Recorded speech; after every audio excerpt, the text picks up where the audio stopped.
2026 সালের ঈদুল আজহা উপলক্ষে দর্শকদের জন্য আসছে নতুন নাটক নোটবুক।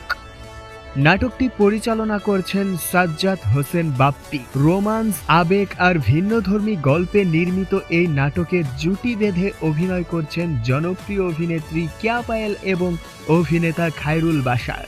বর্তমান সময়ের দর্শক প্রিয় অভিনেত্রীদের মধ্যে অন্যতম কেয়া পায়েল। অনেকের কাছেই তিনি যেন এক ক্রাশ। তার হাসি, অভিনয় আর পর্দার উপস্থিতি মুগ্ধ করে ভক্তদের।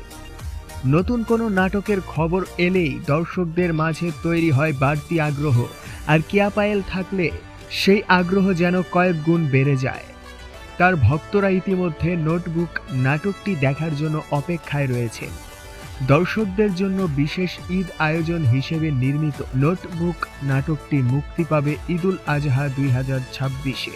নাটকটি দেখা যাবে শুধুমাত্র সিনেমাওয়ালা প্ল্যাটফর্মে। এখন দেখার অপেক্ষা কেয়া পায়েল ও খায়রুল বাশার জুটির এই নতুন গল্প দর্শকদের হৃদয়ে কতটা জায়গা করে নিতে পারে। প্রিয় বন্ধুরা, এই ছিল আজকের আপডেট। এমন নতুন নতুন নাটক, সিনেমার সম্পর্কে সবাই আমাদের চ্যানেলটির সাথে থাকবেন আর নিউজটি শেয়ার করে আপনার বন্ধুদের মাঝে দেখার সুযোগ করে দিন।